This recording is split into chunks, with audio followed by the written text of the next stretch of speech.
ಅವ್ರಿಗೆ ಪ್ಲ್ಯಾನ್ ಮಾಡಿ 20 mm 25 mm ಆ ಥರ ಕೊಡ್ತಾರೆ. ಸೊ ನಾನು ಹೇಳೋದೇನೆಂದರೆ, ನಿಮ್ಮ ಮನೆಗೆ ಎಷ್ಟು ಫ್ಲೋರ್ ಕನ್ಸ್ಟ್ರಕ್ಷನ್ ಮಾಡ್ತೀರಾ ಅನ್ನೋದನ್ನು ಫಸ್ಟು ತಿಳ್ಕೊಂಬಿಡಿ. ತಿಳ್ಕೊಂಡು ಆದಮೇಲೆ ನಿಮ್ಗೆ ಅದ್ರ ಪ್ರಕಾರನೇ ನಿಮ್ಮ ಸ್ಟ್ರಕ್ಚರ್ ಡಿಸೈನರ್ ಹತ್ರ ಮಾತಾಡಿಕೊಂಡು ನಿಮ್ಮ ಸ್ಟೀಲ್ನ ಸೈಜಸ್ಸು ಎಲ್ಲ 16 mm ಬೇಕಾ ಏನು ಅಂತ ಮಾತಾಡಿಕೊಂಡು ಅದ್ರ ಪ್ರಕಾರನೇ ಪ್ಲ್ಯಾನ್ ಮಾಡ್ಕೊಂಬಿಡಿ. ಆವಾಗ ಏನಾಗುತ್ತೆ ಅಂದರೆ, ನಿಮ್ಮ ಸ್ಟೀಲು ಇವಾಗ 1.5 ಟನ್ ತೊಗೊಳೋ ಜಾಗದಲ್ಲಿ 1 ಟನ್ ಆಗ್ಬೋದು ಒಂದೊಂದು ಫ್ಲೋರ್ಗೆ.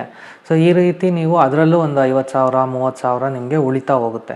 ಸುಮ್ಮನೆ ಅನವಶ್ಯಕತೆಯಾಗಿ ನೀವು ಸ್ಟೀಲ್ನ ಹಾಕೋದ್ರಿಂದನೂ ನಿಮ್ಮ ಮನೆಯ ಕನ್ಸ್ಟ್ರಕ್ಷನ್ನಲ್ಲಿ ಏನೂ ಅಂಥ ವ್ಯತ್ಯಾಸ ಬರೋದಿಲ್ಲ. ಯಾಕೆಂದರೆ ನೀವು ಒಂದು ಸತಿ 3 ಫ್ಲೋರು 4 ಫ್ಲೋರ್ ಕಟ್ಟಾದಮೇಲೆ ನನ್ನ ಪ್ರಕಾರ ನೀವು ಅದಕ್ಕಿಂತ ಜಾಸ್ತಿ ಕಟ್ಟೋದು ತುಂಬ ಕಮ್ಮಿ ಚಾನ್ಸಸ್ ಇರುತ್ತೆ.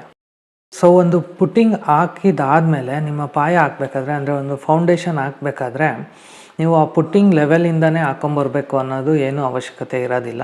ಸೊ ನೀವು ಎಷ್ಟು ಕೋರ್ಸ್ ಆಗಬೇಕು ಅಂತ ನಿಮ್ಮ ಇಂಜಿನಿಯರ್ ಹತ್ರ ಮಾತಾಡ್ಕೊಂಡು